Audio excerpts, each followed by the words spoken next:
വളരെ സുപ്രീം കോടതി വളരെ ശ്രദ്ധേയമായ ഒരു ഇടപെടലാണ് വഖഫ് ബില്ലുമായിട്ട് ബന്ധപ്പെട്ട് നടത്തിയിട്ടുള്ളത്.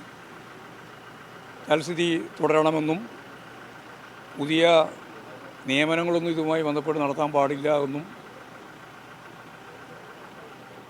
പ്രശ്നത്തിൽ ഫലപ്രദമായിട്ട് ഇടപെടാൻ തന്നെ കോടതി തീരുമാനിച്ചിരിക്കുകയാണ്. വിശദമായിട്ട് വാദം നടത്താൻ തന്നെയാണ് തീരുമാനിച്ചിട്ടുള്ളത്.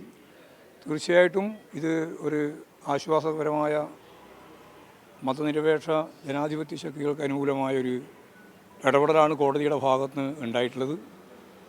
ഇനിയും ശരിയായ ദിശാബോധത്തിലേക്ക് തന്നെ കോടതി വഖഫ് ബിൽ ഉൾപ്പെടെയുള്ള കാര്യങ്ങളിൽ നിലപാട് സ്വീകരിച്ച് പോകും എന്ന് തന്നെയാണ് കാണുന്നത്. ഏതായാലും ഇടക്കാല വിധി കേന്ദ്ര ഗവൺമെൻറ്റിൻ്റെ തോന്നിയാസപരമായ മതനിരപേക്ഷതക്കെതിരായിട്ടുള്ള ഇടപെടലിൽ ഫലപ്രദമായ ഒരു പ്രതിരോധമാണ് കോടതി തീർത്തിട്ടുള്ളത്. അനുകൂലമാകുമെന്ന് തന്നെയാണ് ഞാൻ പ്രതീക്ഷിക്കുന്നത്. ഈ രാഷ്ട്രീയ പ്രതിരോധങ്ങളൊക്കെ സർക്കാർ കാണാതിരിക്കുമ്പോൾ കോടതിയിൽ നിന്നാണ് ഇപ്പോൾ തിരിച്ചടി വരുന്നത്. അല്ല, അത് സ്വാഭാവികമായിട്ടും ഭരണകൂട സംവിധാനത്തിൻ്റെ തന്നെ ഭാഗമാണല്ലോ ജുഡീഷ്യറിയും. അപ്പോൾ ജുഡീഷ്യറി ഫലപ്രദമായിട്ട് ഇടപെട്ടില്ല എങ്കിൽ പിന്നെ അത് നവഫാസും പൂർണ്ണമായി കൃത്യമായി അവർ ആഗ്രഹിക്കുന്ന രീതിയിൽ നടപ്പിലാക്കുന്ന തലത്തിലേക്കാണ് കാര്യങ്ങൾ വരിക.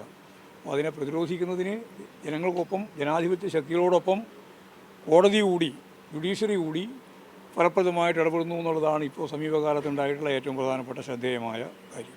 ഈ മുനമ്പം പ്രശ്നം ഇടപെടാൻ മുഖ്യമന്ത്രി തന്നെ താല്പര്യം കാണിച്ചു എന്ന് ബിഷപ്പ് പറഞ്ഞു. അല്ല, അതിൽ ഇടപെടാൻ തന്നെയാണല്ലോ മുമ്പേ ഇടപെട്ടുകൊണ്ടിരിക്കുകയാണ്, ഇനിയും ഇടപെടും. അത് മുഖ്യമന്ത്രി തന്നെ ഇടപെടും, ഗവൺമെൻറ് പൂർണ്ണമായിട്ട് ഇടപെടും. അവിടെയുള്ള താമസിച്ചുകൊണ്ടിരിക്കുന്ന അവരുടെ എല്ലാ താല്പര്യങ്ങളും സംരക്ഷിക്കാനുള്ള സമീപനമാണ് ഗവൺമെൻറ് ഭാഗത്തു നിന്ന് ഉണ്ടാകുക. അതിൽ ജാതിയോ മതമോ ഒന്നും നോക്കുന്ന പ്രശ്നം ഉത്ഭവിക്കുന്നില്ല. അതുപോലെ തന്നെ നവീൻ ബാബു കേസിൽ സുപ്രീം കോടതി ഭാര്യ സമർപ്പിച്ച ഹർജി ഇപ്പം തള്ളിയിരിക്കുകയാണ്. തള്ളിയാകും പിന്നെ അവിടെ തീരാണ്. അത് തള്ളി ഞങ്ങൾ ആദ്യം മുതലേ CBI അന്വേഷണം എന്നുള്ള നിലപാടിനോട് യോജിച്ചില്ല.